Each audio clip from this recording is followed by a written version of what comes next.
Municipality పరిధిలోని 35వ వార్డులో ప్రారంభమైన ఇందిరమ్మ ఇల్లు ప్రజలకు కేటాయింపుల అవకతవకలు జరిగాయని, ఉన్నవారికి ఇల్లు వచ్చాయని, లేని వారికి అర్హత ఉన్నవారికి ఇందిరమ్మ ఇండ్ల విషయంలో అక్రమాలు చోటు చేసుకున్నాయని వెంటనే విచారణ జరిపి అర్హులైన వారికి కేటాయించాలని స్థానిక వార్డు ప్రజలు అధికారులను నిలదీశారు.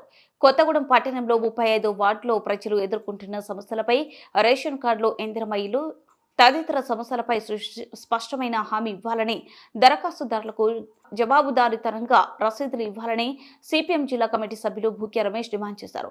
పేద ప్రజలు, అర్హులైన పేద ప్రజలు దరఖాస్తు చేసుకున్న సంక్షేమ పథకాలు వారికి దక్కుతాయన్న ఆశతో 1000 కళ్లతో ఎదురు చూస్తున్న ఇందిరమ్మ సభలో అర్హులైన పేదలకు నిరాశ మిగిలిందని, అక్రమాలు చోటు చేసుకున్న నేపథ్యంలో విచారణ చేపట్టాలని భూక్య రమేష్ ప్రశ్నించారు.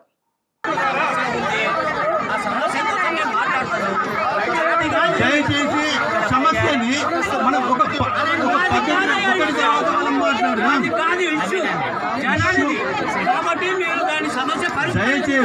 దయచేసి మనం పరిష్కారం దిశగా పోదాం. మీరు కూర్చుందాం, మనం కూర్చుందాం. వెనకాలకొద్దు, దయచేసి ముందుకు రండి.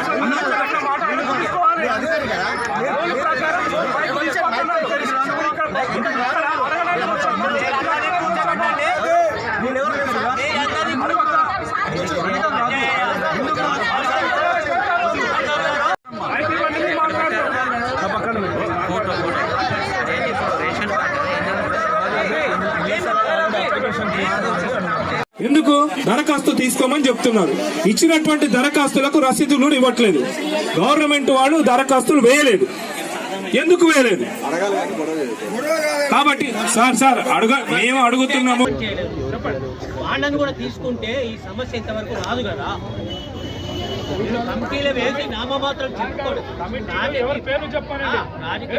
రాజకీయ పక్షాలు అన్ని ఉండాలని మేము డిమాండ్ చేస్తాం. అందులో ఎవరెవరు ఉన్నారు అనేది ప్రకటించలేదుగా. అది ఉండేది ఉంటే ఇందిరమ్మ కమిటీ అయితే వాస్తవంగా లోకల్ ప్రజాప్రతినిధులు ఎవరుంటారో వాటికి ఏ పార్టీ అయినా ఉండొచ్చు. ప్రజాప్రతినిధి చైర్మన్ ఉంటారు, మిగతా కమిటీ సభ్యులు అధికార పార్టీ వాళ్ళు వేసుకునే సభ్యులు. అధికార పార్టీ ఏంటంటే అధికార పార్టీ అన్ని రాజకీయ పార్టీలు ఉండాలని మేము డిమాండ్ చేసినాం. రాజకీయ పార్టీలో అన్ని రాజకీయ పార్టీలకు ఇందిరమ్మ కమిటీలో ఉండాలని మేము అడిగినాం.